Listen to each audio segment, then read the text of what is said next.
Hello guys. Kakaroon ako ng short vlog. Kahit hindi ko pa edited yung Boracay ko, magbablog pa rin ako. In-explain ko naman doon sa Boracay vlog ko kung bakit ako nagbablog. Sana ma-edit ko talaga siya. Sana hindi ako tama rin. And it's already 3:03. Ang alam ko, ang alis namin ni Jules is 8 or 7 a.m. Pero depende pa rin kung ano oras siya matatapos magayos. Hopefully, sana mas maaga kami. Charot, Jules! Ko alam kung magja-jog pa ba ako ngayon or magja-jog na lang ako sa Manila. Pero bahala na. At sana makapag-jog pa rin ako. Are your categories? Warm court, Seoul, Bangkok, Phantom, and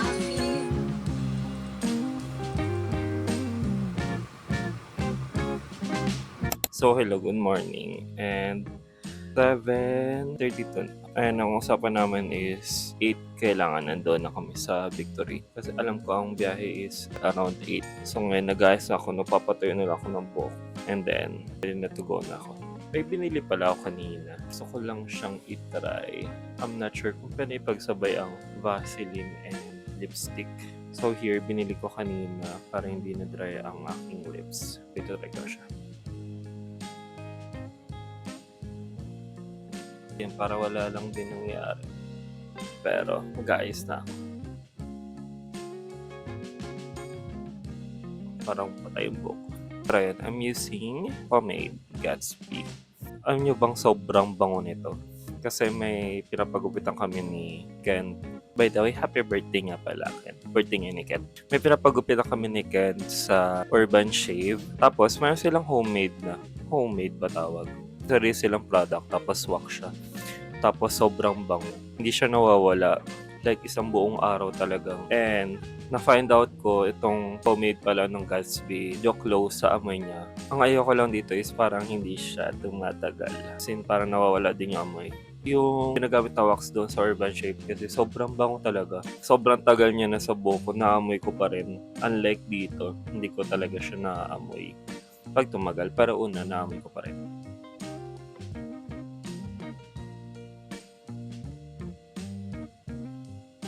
Parang ano naman nangyari. Pero may ginagaya akong hairstyle, yung si Kent. Hindi si Kent na tropa. Yung Kent na content creator. Kasi kung ganun yung style ng buhok. Pero ang hirap kasi nun sa akin. Akin kasi yung buhok ko is bagsak. Pag tumatagal mo, bagsak siya. So ayun lang. Ready to go na rin ako. Hinintay ko na yung signal ni Diyos. See you na later. Bye-bye!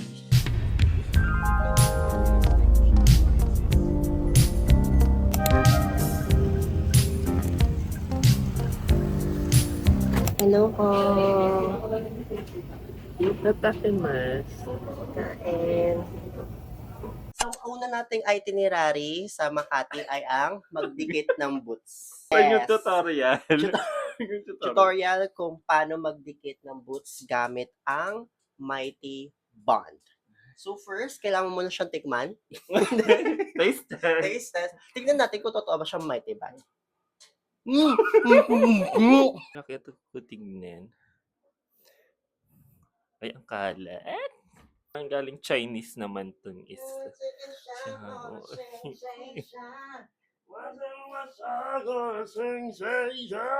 Kulay hormone. Ay, ano ang hormones nyo? Roman Catholic. Kami ay nasa romantic baboy. Kanina, bumili kami ng Corona Red. Ano yan? Napagastos pa sa walang kwentang hero. Charot. Look, kung sino nakuha ko. Tingnan niya muna. Tingnan niyo kung ano nakuha niya. Super exciting. Ang nakuha ko ay si Fated. Yun yung nakuha niya. Si So Fated. cute, right? Si Fated. And then, yung akin naman, sobrang kakaiba talaga. Like, magkaiba kami ng nakuha. Alam niyo kung sino nakuha ko? Oh my God! Sobrang ibang-iba kami. Diba? Fated. Sabi nga ni Lord, wag na daw kami mag-away. Yes. Kaya binigay na lang sa amin ni Lord na dalawa, pareho pa. Thank you, Lord, ha? Oy, thank you, Lord. Pakibalik yung 600 ko kung totoo. God will provide. Ika nga. Okay, we will end this vlog na kasi kakain na kami. Gutom na kami. At bad trip na ako. Ay, Diyos ko po. So, nakauwi na ang mga bakla. Nakakibang na sobrang daming nangyari ngayong gabi. Bukod sa biglaan naming pagbaho muna si Po. Si Po, buhay pa po si Po. Ate Winnie, wag naman po Ate Winnie, wag lahat po ng tao kaibigan ko. Buhay pa po si Po. So, ayan. Ito na, nag-aayos na kami for the night. Ito nga, si Chocolate. Alam mo naman ang ating working student. Working student! Sa mga employed kong kaibigan also. Grabe, ang ng driver namin, 10 yet, kung saan kami binaba. Tapos sabi, dito na lang po ma'am, dito na po nakapin eh. Hoy, Pinaya ka. Naglakad kami, syempre, akala mo naman as locals ba kami dito? Ano to, local kids? Charot, shout out local kids. Na talaga tayo, lakad kami malalala, lakad matatag, sabi namin. Gago, pagkalakad namin kung saan kami napadpad. Ayun, lapit na lang pala namin, lumiko pa kami. Siyempre, susundan mo ang Google is, kale. Pinalayo lang kami ng Google Map. Sabi ng Google Map, Kurumi, tulungan mo sila. Salamat, Kurumi. Sana mag-follow sila sa'yo. And ito na, hanap ako ng Blind! Siyempre, mas inuna ko pa kasing dalhin ang aking Pokeball. Ayan, guys. Mas inuna ko pang dalhin ang Pokeball ko kesa ang pang-ahit ko sa mga sumpa ni Adan. Kaya ngayon, we were on a hunt sa paghahanap ng blade dahil hindi ako marunong gumamit ng razor. At napabili tuloy ako ng wala sa oras ng Nyetcheng Gillette na yan. At di ko naman siya magagalit. Ay, magagalit? Sino magagalit? Sino magagalit? Ako. Alam niyo kung bakit ako nagalit? Kasi poke nang ina ni Raywell! Yung 600 ko. Yung 600 ko, guys. Naging bato pa. Si influence nyo, ayun. Siyempre, nakita nyo naman na ang aming misfortune, no? Kambal. Kambal kariba lang nakuha namin yet talaga. So please, influence nyo ako na mahalin to. Alagaan ko to. Kasi baka ibato ko to pag nakauwi na ako at ma-realize ko sobrang dami ko ginastos. But, to make everything or to make this day, I bought my first AOT! Japanese po yun, ha? Ay, konbanwa. Kagishitsu wa doko desu. Oh, gago. Arigato gozaimashita. Arame nagi. Tokyo, gago. Nissan. Sabi sa akin ng babae sa Biblio. Kasi ang kinuha ko talaga, purposely ko talaga ang kinuha is yung Japanese version. Alam mo naman, asa otaku, siyempre gusto ko yung Japanese, kahit di ko naman naiintindihan. For the plot, ito ang nag-work, nagtitiktok. Maraming salamat sa mga tao naghihirap para buhayin ako. Ito na po, masaya ako sa buhay ko ngayon. But that's all for tonight, y'all. See you again tomorrow. Sa aming day is 2. Minute namin kanina si Ate Chi and binigyan niya kami ng regalo. Sabi niya, dalawa kami, kaya dalawa din binili. Ay, ako yung dalawa yung binili niya. Dalawang empanada. Thank you, Ate Chi. May Spanish bread pa. Ay, uno. Dos. Binila niya kami ng pesto cheesecake. Magbababay na yung suso ko. Ito. Tali mo kasi yung remote. Hindi pwede yung remote eh. Like, ayaw niya yung remote. Ayaw niya?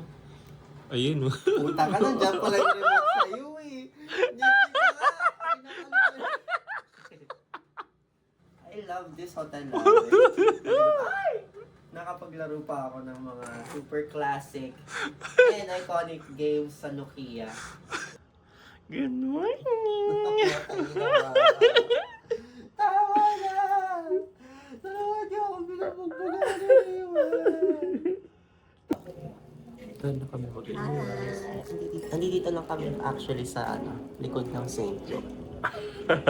Kasi Cherry Midtown lang kami. Ano tama?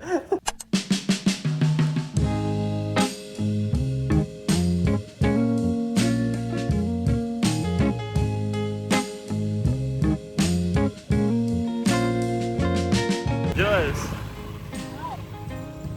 Sunod ka lang. Lapit na tayo. Yeah! Lapit na lang!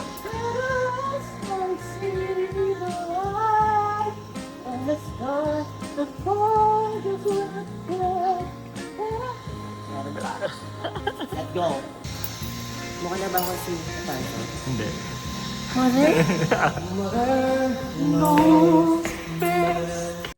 So we finally made it at Magic Casa Cafe here in Makati.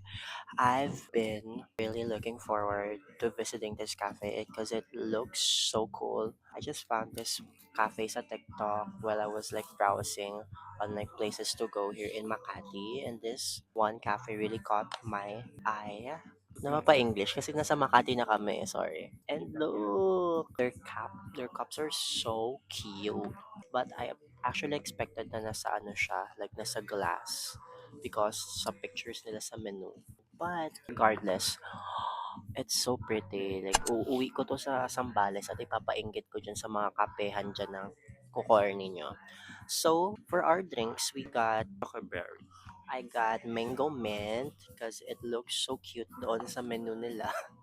But I really want mango flavored drinks. Pag ayaw ko ng coffee or matcha, gusto ko lang ng medyo flavorful and fruity. I tend to go with mango talaga. Vibe here is so cool. And the people here are so cool as well. So now I'm gonna try my drink. Let's try it. Oh my god. Ang usapan ulit? Chocoberry. Alam mo yung akin? Kung ano lasa? Colgate. Nakalimutan ko may mint nga pala siya. Ay, pero sarap. Sabi ata nung ka-share sa akin, kailangan nyo po kasi ma'am mag-toothbrush. Oh my god, ang sarap na sa'yo. Chocoberry is so good. And then meron siyang strawberry na mga tidbits. So nice. So later on, we will go around the cafe pa because everything here looks so cool. And aside from selling like drinks, they also sell some pieces here, outfit clothes. What I really like about this cafe is its aesthetic. Kahit super random ng mga gamit here, like different shapes and sizes of frames, of ornaments and everything, it still looks so cohesive compared sa mga cafe na nagtatry maging maximalist na cafe sila. But this one still look really good. After this cafe, try naman namin yung iba pang art galleries. But gutom na kasi talaga kami. Gusto namin mag-lunch. So maybe try namin mag San Lorenzo. Ay. Ooh, oh no, she don't. Oh no, she don't. First time trying chicken.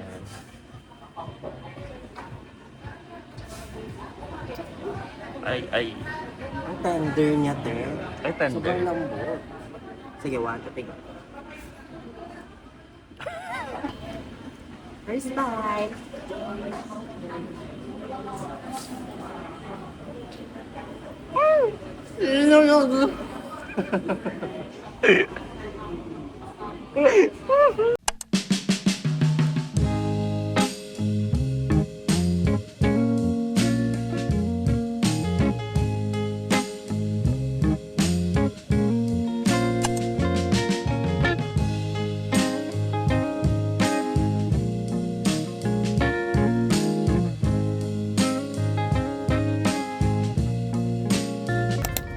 Nakasakay na kami. But for at what cost? Ang like namin sa IG 12. Ang supper.